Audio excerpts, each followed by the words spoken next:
On April 29, 2026, across the southern and western regions of Kazakhstan, a country the size of Western Europe combined, home to 6 million people, temperatures are running 8 to 10 degrees Celsius above what any climatological record for this date has ever shown as normal in a spring season that should still carry the cool memory of winter in its air. Kazhydromet, Kazakhstan's National Hydrometeorological Service, has already issued warnings projecting that the country's southern regions will endure temperatures touching 44 degrees Celsius as this heat event builds toward May, while the long-term average maximum for Astana in all of April is just 10 degrees Celsius. What that means in practical, measurable terms is this. A country that in living memory still had snow on the ground in late April is now watching its thermometers read what they should not read until deep summer. And the instruments are not malfunctioning. Right? The instruments are showing exactly what is happening. If you rely on this channel for science that is grounded in verified data and explained with honesty, subscribing ensures that none of this reaches you late. This work depends on the audience that values it. Every figure in this script was drawn from official scientific and governmental sources. Kazhydromet, NOAA, the World Meteorological Organization, the National Centers for Environmental Information, the World Weather Attribution Research Consortium, peer-reviewed journals published through Wiley, MDPI, Science Direct, and Nazarbayev University. But official sources are not infallible, and neither is the human process of reading them. Before any decision is made, whether personal, professional, or otherwise, verify independently through the official channels. The sources are listed. The data is public. The responsibility to check belongs to all of us. But that is not even the complete picture.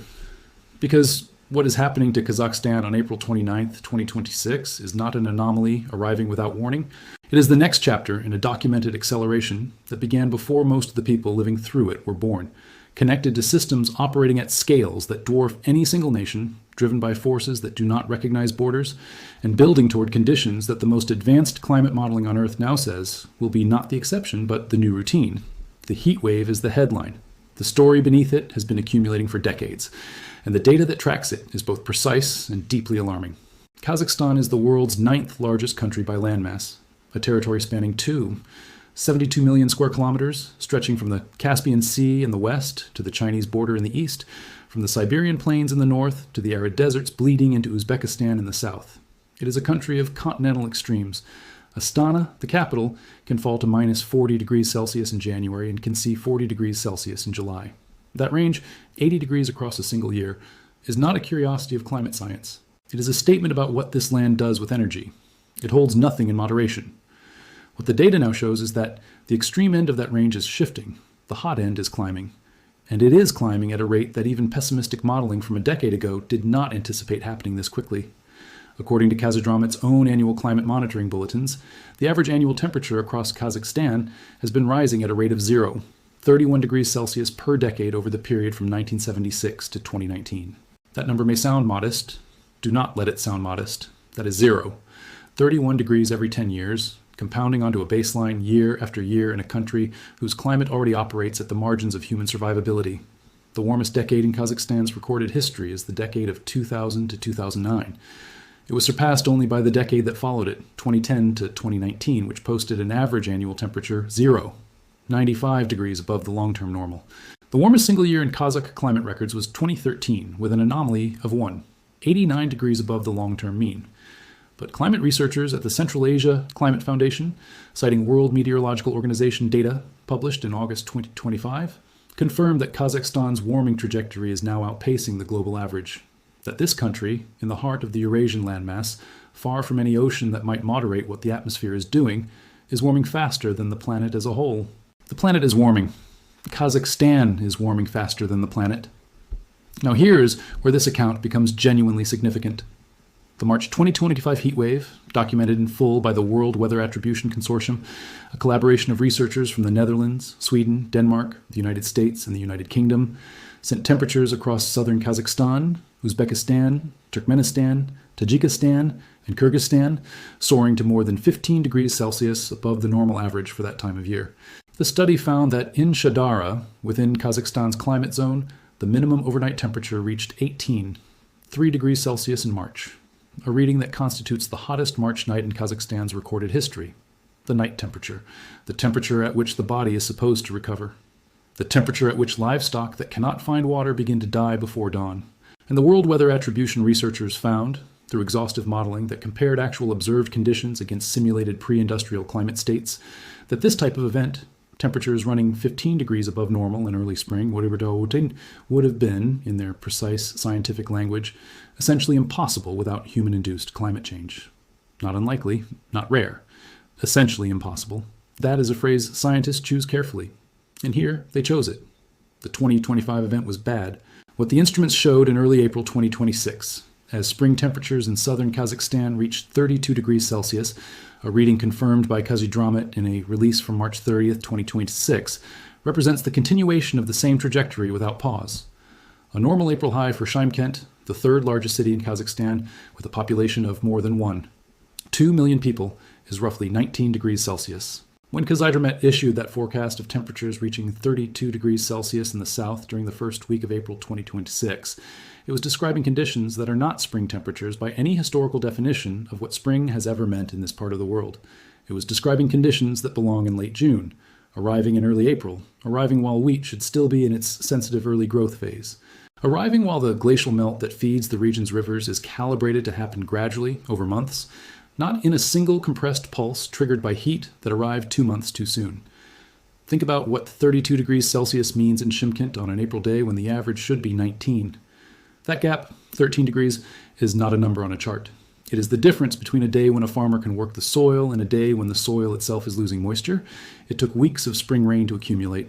It is the difference between a day when a river downstream of glacial melt runs at its expected level and a day when the melt accelerates, sending a surge downstream that will be followed by a drought, because the ice that should have melted over the summer has already been spent. It is the difference, for the 2 million people in Shymkent, for the teachers, for the market vendors, for the children in classrooms that were already described by Kazakh teachers as unbearably hot in May in previous years, before the temperatures arrived a month and a half earlier, between a spring and a preview of a summer that summer itself may not be able to exceed.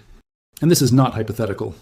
The peer-reviewed research published through Wiley and indexed by the National Center for Biotechnology Information, examining extreme temperature events in Kazakhstan from 1959 to 2021, found consistent and statistically significant rises in all-cause mortality during heat waves. The relative risk for cardiovascular-specific mortality during heatwave events is 15, meaning a 15% elevated probability of dying from a cardiovascular event on a heatwave day compared to a baseline day. In a country of 19, 6 million people, a 15% elevated mortality risk during a heat event that spans days is not a statistical abstraction. It is measured in the people who do not arrive at hospitals. Across the period from 1990 to 2010 alone, extreme temperature events in Central Asia caused economic losses estimated at approximately $1 billion. And that figure was calculated before the acceleration of the past decade, before the March 2025 event, before the spring 2026 anomalies now being tracked by Kazhydromet's forecasters. The science documents this with specificity. A study published in Science Direct and examining Central Asian heatwave trends from 1981 to 2020 found that heatwave frequency has been increasing at 0. 10 events per year, heatwave intensity at 0. 81 degrees Celsius per year, and heatwave duration at 0. 8 days per year since the 1980s, and that all of these trends have accelerated since 1997. The first yearly heatwave event in Central Asia is now occurring measurably earlier in the season compared to previous decades. Earlier onset, greater frequency, higher intensity, longer duration. Each of those numbers describes a different axis of the same converging pressure, and all 4 arrows are pointing in the same direction. This is not a hypothesis. This is documented in the meteorological record. Now consider the history that the geological and climatic record preserves. In June of the year that Kazhydromet's records identified as the hottest single summer on record in Kazakhstan's west, a summer when western Kazakhstan reached 45. 5 degrees Celsius on June 29th, a reading that meteorologists at the Kazhydromet Research Center attributed to the influence of warm sectors from a south cyclone and the efflux of air masses originating in the Persian Gulf. The Mangistau region in western Kazakhstan experienced a heat wave in 2021 that killed more than 1,000 livestock in a matter of days, with farmers unable to find sufficient feed and water supplies, as animals collapsed in fields that could no longer sustain them. More than 1,000 animals. In a region where livestock is not a commodity on a spreadsheet, but the income, the food security, and the social capital of families who have grazed these plains for generations. A 2021 heat wave in spring conditions that were then already alarming. Now observe what 2026 spring instruments are recording and ask what the summer will bring. The record that truly presses down on this moment, though, belongs not to Kazakhstan's livestock records, but to the climate of the broader Central Asian system, whose boundaries the heat does not respect. The World Weather Attribution researchers, in their April 2025 study of the March 2025 event, found that the human fingerprint on that event amounted to at least 4 degrees Celsius of additional intensity. And they stated clearly, not as speculation, but as the output of rigorous, peer-reviewed modeling, that without anthropogenic climate change, the March 2025 temperatures would have been essentially impossible. The question of mechanism is settled. The question of trajectory is clear. The question the instruments cannot yet answer, not because the instruments are inadequate, but because the system is genuinely uncertain, is exactly where on that trajectory the current season sits. Consider Shymkent again, a city of more than 2 million people located in the southernmost region of Kazakhstan, near the border with Uzbekistan. It is a city that, in April, should be welcoming spring. A city where families open windows in the morning to smell air that carries the last cool memory of winter from the Tian Shan Mountains to the east. In April, those mountains still hold glaciers. Those glaciers feed the Sir Darya River, which flows west through Kazakhstan toward the remnants of the Ural Sea, and which is the primary water source for agricultural regions that millions of people depend on for food. When temperatures in April are running 10 to 13 degrees Celsius above normal, when the melt that should happen slowly across a full summer happens instead in weeks, in a compressed pulse driven by heat that arrived too early, the river surges, then drops. First a flood signal, then a drought signal, then, downstream, a question about whether the water will be there for the crop that was planted counting on it. This is what the connected systems look like. The heat is not only a health hazard to the people in Shymkent's streets, though it is that. It is a disruption to the hydrological calendar that the agriculture of this region has been calibrated to across centuries. The World Weather Attribution study explicitly noted that even a week-long heat wave in this region can accelerate glacial melt, disrupting the seasonal balance that communities rely on, sending snowmelt arriving earlier, less predictably, and increasingly out of sync with peak demand. The system is not inactive. It is accumulating. And the accumulated disruption does not reset when the temperatures return to normal for a day. The glacial ice that melted in April does not return in May. The water that surged downstream in April does not come back when it is needed in July. The timing has been broken, and the breaking of timing in a water system propagates for months. There's a second connected system that the research flags, one that operates at planetary rather than regional scale. NOAA and the World Meteorological Organization, as of April 2026, are projecting that El Niño conditions have a significant probability of emerging between June and August 2026. Some atmospheric scientists, including Paul Roundy of the University at Albany, have described conditions shifting rapidly toward what could become a major El Niño event, potentially exceeding the strongest events of the last century. NOAA has not confirmed a super El Niño, and the official language is appropriately cautious, roughly 1 in 3 chance of a strong event by October through December 2026. But what the research community and NOAA agree on is the direction. ENSO neutral conditions prevailing now, El Niño emerging mid-year, and in a world already running 3 degrees above the pre-industrial baseline, a world in which the March 2025 Central Asian heat wave was assessed as essentially impossible without human warming. A developing El Niño does not add a modest increment of heat to an already warm background. It layers another forcing on top of one that is already well beyond historical norms. The science of heat wave formation in Kazakhstan adds a third system to this picture. The Science Direct research on Central Asian heat wave mechanisms found that extreme heat waves in northwestern Kazakhstan are directly exacerbated by rapid decreases in soil moisture. That dry soils intensify upper-level anticyclonic circulation, which in turn drives surface temperatures higher, which in turn dries the soils further. A feedback loop. A self-reinforcing cycle in which the very conditions created by a heat wave make the next heat wave more likely and more intense. Kazhydromet's own fire hazard monitoring system, updated in April 2026, is already tracking regions of high fire danger across Adarau, Aktobe, North Kazakhstan, Pavlodar, Abay, Kyzylorda, and parts of multiple other oblasts. Regions where the combination of early heat, dry conditions, and reduced soil moisture has elevated the risk of landscape fires to levels that in previous decades would have been associated with peak summer. It is April. The fire risk indicators are reading summer. And now think about the person in Astana, the capital located in northern Kazakhstan, a city that in April should see maximum temperatures averaging 10 degrees Celsius, a city that in late January can drop to -40. The person who commutes to work in the morning in what should be a cool spring city and finds the air already warm before 9 a.m. The government worker, the teacher, the construction laborer, the pensioner on a fixed income, who cannot afford to install air conditioning in an apartment building designed for a climate that, until recently, did not require it. Nazarbayev University researchers, writing in a 2025 Wiley publication, documented that Kazakhstan's urban population grew from 5 million to 5 million between 2009 and 2019, a 23% increase. Astana's population grew from 605,000 to over 1 million. These people moved to cities in pursuit of economic opportunity. They did not move there knowing that the April they arrived in would, within years, carry temperatures that belonged to the July their grandparents knew. The question they would ask, if they had access to the data being gathered right now by Kazhydromet's monitoring stations, by the World Meteorological Organization's regional centers, by the research teams at Nazarbayev University, and at every institution tracking Central Asian climate, the question they would ask is not whether this is serious. They can feel the answer to that on their skin. The question they would ask is whether it stops. And here's where the science uses its most careful language. Here is where the language is itself the warning. The World Weather Attribution researchers found that in a world 2.6 degrees warmer than the pre-industrial average, a world just 3 degrees further along the warming trajectory than today, heat waves like the March 2025 event in Central Asia would double in likelihood again and become another 2 degrees more intense. The monitoring is in place and detection is possible, but prediction of exactly when, of exactly how much, of exactly which summer crosses the line from extreme to unsurvivable, prediction is not. Kazhydromet's preliminary outlook for May 2026, released as part of an April forecast cycle, projects the coming month as exceptionally warm, with temperatures potentially reaching 44 degrees Celsius in certain southern regions. 44 degrees Celsius in May. A month when the average maximum for southern Kazakhstan has historically sat around 28 to 30 degrees Celsius.